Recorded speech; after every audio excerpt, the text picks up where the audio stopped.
सभी विजेताओं को मेरा सलाम, क्योंकि एक दिन सबको जीतना है, एक दिन सबको अपनी मंजिल मिलेगी, ऐसा मेरा यकीन है। नवनिर्माण एकेडमी में आपका स्वागत है मित्रों। मेरा नाम है दिनेश गौतम। नवनिर्माण एकेडमी के चैनल को यदि आपने अभी तक सब्सक्राइब नहीं किया है तो प्लीज़ अभी के अभी सब्सक्राइब कर लीजिए। यदि आप चैनल पर नए हैं या पहली बार ये वीडियो देख रहे हैं तो राज्यपाल से संबंधित वीडियो चल रही है हमारी, राज्यपाल टॉपिक चल रहा है, तो राज्यपाल से संबंधित पहली वीडियो आप जाकर देख लीजिएगा। आइए हम लोग क्लास को शुरू करते हैं। उम्मीद है आप कॉपी पेन लेकर बैठे होंगे और छोटी छोटी सब चीज़ों को आप समझेंगे। आज हम करने वाले हैं राष्ट्रपति की शक्तियों के बारे में, सॉरी हम लोग राज्यपाल की शक्तियों के बारे में करने वाले हैं मित्रों। तो राज्यपाल की जो शक्तियां हैं वो राष्ट्रपति की तरह होती हैं। जिस प्रकार संसद में राष्ट्रपति होता है उसी प्रकार विधानमंडल में राज्यपाल होते हैं। तो यहाँ पे समझ लेते हैं, कल मैंने एक डायग्राम बनाया था, मैं दोबारा से बना देता हूँ। राज्यों में होता है विधानमंडल, विधानमंडल के 3 अंग होते हैं।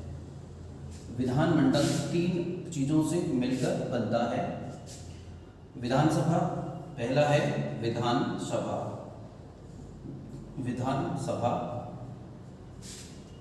राज्यपाल। विधानमंडल के 3 अंग होते हैं, विधानसभा, राज्यपाल और विधान परिषद। तो ये डायग्राम आप बना लेना, याद रखना है आपको कि जो विधानमंडल है वो 3 चीजों से मिलकर बनता है। विधानसभा है, राज्यपाल है एवं विधान परिषद है। भारत में सभी राज्यों में विधान परिषदें नहीं हैं, केवल कुछ ही राज्यों में विधान परिषदें हैं। तो हम यहाँ से ये देख सकते हैं कि कुछ राज्यों का विधानमंडल तो विधानसभा और राज्यपाल से बनके मिला है, विधानसभा है और राज्यपाल है। क्योंकि कुछ राज्यों में विधान परिषदें नहीं हैं, जहाँ पर विधान परिषदें हैं वहाँ पर राज्य का विधानमंडल 3 चीजों से मिलकर बना हुआ पाया जाएगा, विधानसभा, राज्यपाल तथा विधान परिषद। तथा कुछ राज्यों में केवल 2 चीजों से मिलकर बना होगा। तो आप ऐसा समझ सकते हैं कि विधानमंडल 3 चीजों से भी बन सकता है और 2 चीजों से मिलकर भी बन सकता है। भारत के अधिकतम राज्यों में विधानसभाएं और राज्यपाल ही हैं विधानमंडल में। आप ये समझ पा रहे होंगे कि कुछ में विधान परिषद है लेकिन कुछ में विधान परिषद नहीं है, परंतु सभी विधानमंडलों में राज्यपाल आवश्यक रूप से हैं। तो ये देखना होगा कि जो विधानमंडल का अभिन्न अंग होते हैं राज्यपाल। तो प्रश्न हो गया है सही ये कि राज्यपाल जो है विधानमंडल का अभिन्न अंग होते हैं। ये जो सरकार की व्यवस्था है ये व्यवस्था राज्य सरकार की व्यवस्था है। तो आप ये और जान लीजिएगा कि विधानसभा जो है ये निम्न सदन है। जिस तरीके से लोकसभा होती है उसी तरीके से विधानसभा होती है। और ये जो है ये उच्च सदन है, ये उच्च सदन होता है। हाल फिलहाल आप यहीं तक समझ लीजिएगा। और यदि आपको समझना है तो इसमें जो सदस्यों का कार्यकाल है वो 5 वर्ष होता है, 5 वर्ष। और इसमें जो सदस्यों का कार्यकाल है वो 6 वर्ष होता है। जिन्होंने संसद पढ़ी होगी उनको ये चीज़ें समझ में आ पाई होंगी ठीक से। तो चलिए आगे बढ़ते हैं। यहाँ से हमने देखा कि जो राज्यपाल हैं, राज्यपाल विधानमंडल का अभिन्न अंग होते हैं, अर्थात विधानमंडल की रचना राज्यपाल के बिना नहीं हो सकती है। अगली चीज देखिए, विधानमंडल का सत्र कौन बुलाता है? तो राज्यपाल विधानमंडल का सत्र बुलाते हैं, विधानमंडल का सत्र बुलाते हैं। और याद रखना है 2 सत्रों के बीच में 6 महीने से ज़्यादा का समय नहीं हो सकता है। तो 2 सत्रों के बीच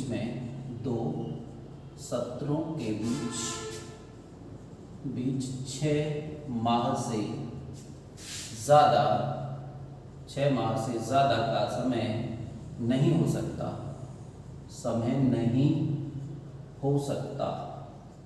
6 माह से ज़्यादा का समय नहीं हो सकता है जो बैठकें बुलाई जाती हैं। 2 अधिवेशनों के बीच में 6 माह से ज़्यादा का समय नहीं हो सकता। अगली बात है, राज्यपाल जो है विधानसभा का विघटन कर सकते हैं।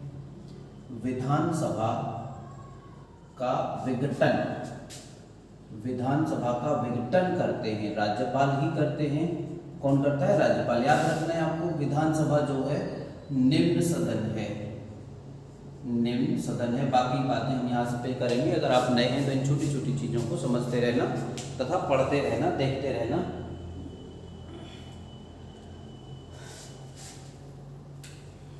अगली बात लिखते हैं यहाँ से। देखिए, प्रत्येक आम चुनाव के बाद, आम चुनाव के बाद, प्रत्येक आम चुनाव के बाद तथा वर्ष में प्रथम सत्र की, वर्ष में प्रथम सत्र की प्रथम बैठक, प्रथम सत्र की प्रथम बैठक को राज्यपाल आवश्यक रूप से संबोधित करते हैं। आम चुनाव के बाद और वर्ष में प्रथम, आम चुनाव के बाद जो आम चुनाव होता है, आम चुनाव के बाद जो पहली बैठक होती है उसको आवश्यक रूप से, और वर्ष की प्रथम बैठक, वर्ष के सत्र की पहली बैठक को भी आवश्यक रूप से याद रखना है। जब चुनाव हो जाता है तो पहली बैठक होती है विधानसभा की, विधानमंडल की, उसको संबोधित करते हैं तथा वर्ष में प्रथम सत्र की प्रथम बैठक को राज्यपाल संबोधित करते हैं। ये राज्यपाल का अधिकार होता है, संबोधित करते हैं, करना ही होता है, संबोधित करते हैं। ठीक है, आपको ये याद रखना है, इंपॉर्टेंट क्वेश्चन है ये, प्रश्न में, पेपरों में ये पूछा जाता रहता है। अगली बात है, कोई भी विधेयक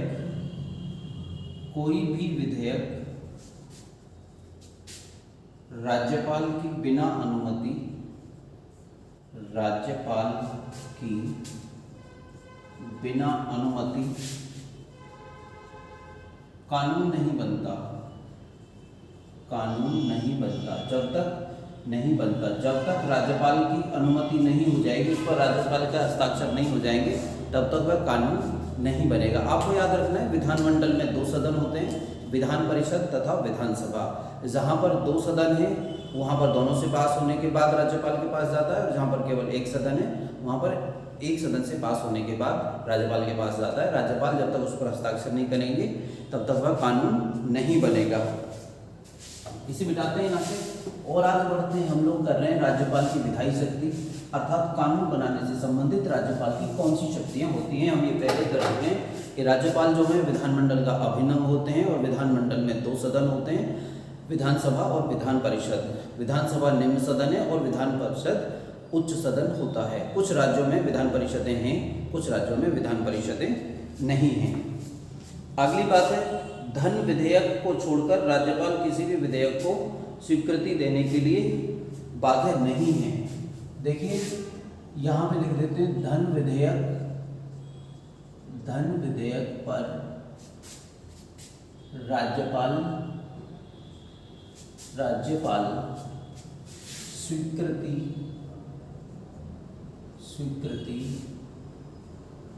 देने के लिए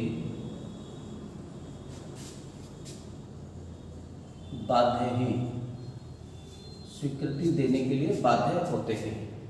और देखिए अब ये बात होगी, अगर कोई भी विधेयक धन विधेयक नहीं है तो उस पर राज्यपाल स्वीकृति देने के लिए बाध्य नहीं है। तो आपको समझ लेना कि धन विधेयक को छोड़कर अगर कोई और भी विधेयक है तो उस पर राज्यपाल स्वीकृति देने के लिए बाध्य नहीं है।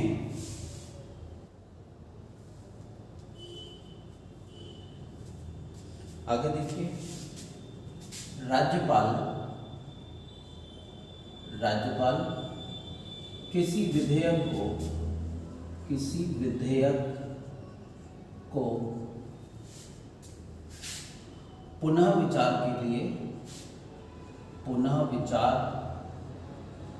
के लिए लौटा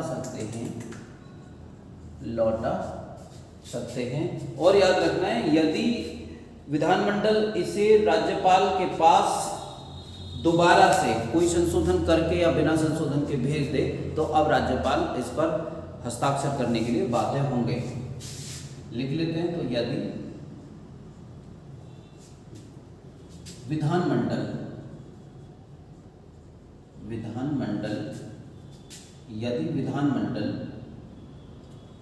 इसे सुधार के बाद, इसे सुधार के बाद या उसी रूप में राज्यपाल के पास भेज दे, तो अब राज्यपाल को हस्ताक्षर करने होंगे। याद रखना है, ये चीज आप लिख लेना, नोट्स बना लेना और इन सारी चीजों को ठीक से याद कर लेना। यहाँ तक राज्यपाल की विधायी शक्तियाँ खत्म हो गई। राज्यपाल की विधायी शक्तियाँ क्या होती हैं? राज्यपाल की विधायी शक्तियाँ खत्म हो गई, इसे मिटा देते हैं। अब हम लोग यहाँ से आगे देखते हैं राज्यपाल की अध्यादेश जारी करने की शक्तियाँ। देखिए, राज्यपाल की अध्यादेश जारी करने की शक्तियाँ हैं अनुच्छेद 213 में। याद रखना है आपको, अनुच्छेद 213 में है राज्यपाल की अध्यादेश जारी करने की शक्तियाँ। अब देखिए क्या सिस्टम है, अध्यादेश कब जारी किया जाता है, कब जारी करते हैं। देखिए पहली बात तो कौन जारी करता है, अध्यादेश कौन जारी करता है? तो याद रखना है राज्य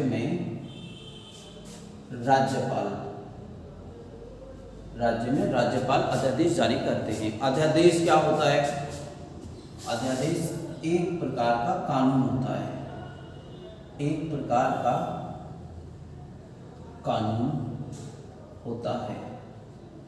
ये कब बनता है, कब जारी किया जाता है, कब? पहली बात तो कौन जारी करता है? राज्य में राज्यपाल। क्या होता है? ये एक प्रकार का कानून होता है। ये कब जारी किया जाता है? कब? जब विधानमंडल के सत्र न चल रहे हों,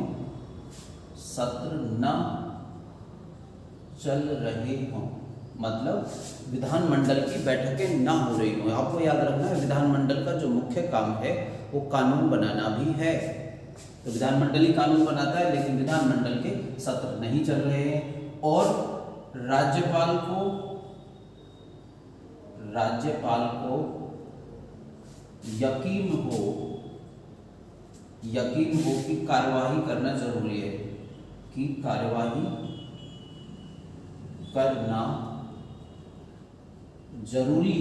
अब यह कार्यवाही करना जरूरी हो गया। तो पहली बात देख लीजिए, दो कंडीशन है इसमें, दो बात होगी। राज्यपाल को कार्यवाही करना जरूरी है, तब राज्यपाल अध्यादेश जारी कर सकते हैं। और कब जारी किया जाता है? जब विधानमंडल की बैठकें ना हो रही हों, अर्थात वही बॉडी की बैठकें ना हो रही हों कि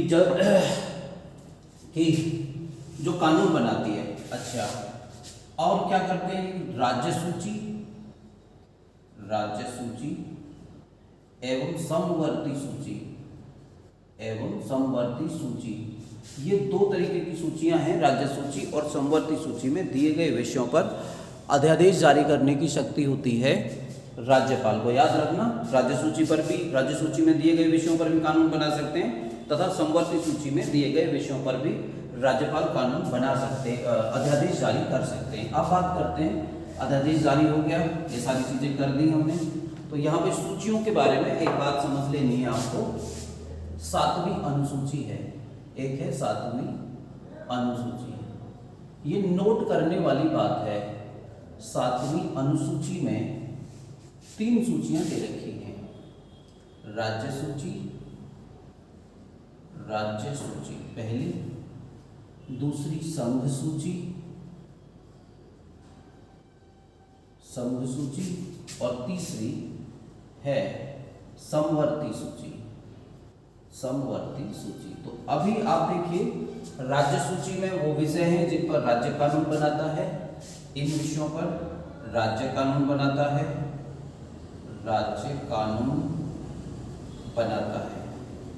ऐसे विषय हैं जिन पर राज्य कानून बनाता है।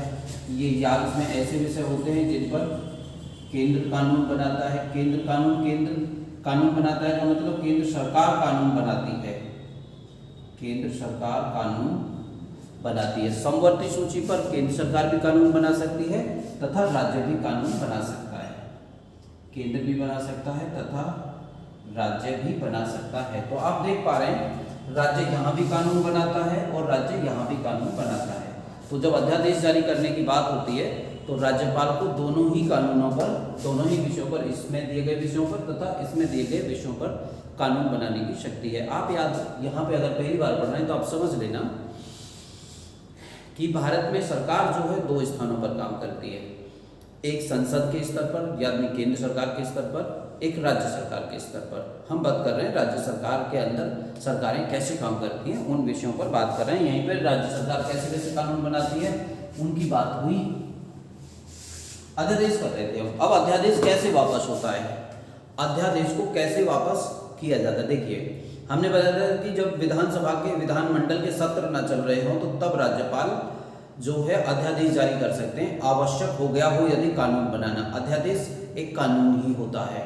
तो अध्यादेश अब वापस कैसे होता है, देखिए राज्यपाल अध्यादेश को कभी भी वापस ले सकते हैं, ये लिख लेना, राज्यपाल अध्यादेश को कभी भी वापस ले सकते हैं। दूसरी बात, यदि विधान मंडल के जो सत्र जो नहीं हो रहे थे, सत्र यदि होने प्रारंभ हो जाएं और 6 हफ्ता के अंदर, याद रखना है ये पेपर में प्रश्न आता है, 6 सप्ताह के अंदर, 6 सप्ताह के अंदर, 6 सप्ताह के अंदर यदि विधानमंडल उसको अस्वीकार कर देता है, किसको, अध्यादेश को, 6 सप्ताह के अंदर यदि विधानमंडल अध्यादेश को अस्वीकार कर देता है तो विधान वह खत्म हो जाएगा, और यदि स्वीकार कर लेता है तो वह कानून बन जाएगा। तो ठीक है, 6 सप्ताह के अंदर यदि अस्वीकार कर दे विधानमंडल, याद रखना कौन अस्वीकार कर दे, यदि विधानमंडल अस्वीकार कर दे, यदि विधानमंडल अस्वीकार कर दे, अस्वीकार कर दे तो समझ लेना खत्म। और यदि विधानमंडल स्वीकार कर ले, स्वीकार कर ले तो ये कानून बन जाएगा, हो गया अध्यादेश खत्म। उम्मीद है आपको अध्यादेश समझ में आया होगा, इसे मिटा देते हैं। अब हम लोग बात करते हैं राज्यपाल की जो है वित्तीय शक्तियां क्या होती हैं। तो राज्यपाल की जो वित्तीय शक्तियां हैं अनुच्छेद 202 में दे रखी हैं। पहली बात, अनुच्छेद 202 में राज्यपाल की विधायी शक्तियां दे रखी, वित्तीय शक्तियां दे रखी हैं। तो इसमें 2 चीज लिखनी है आपको राज्यपाल की वित्तीय शक्तियों के बारे में, कि धन विधेयक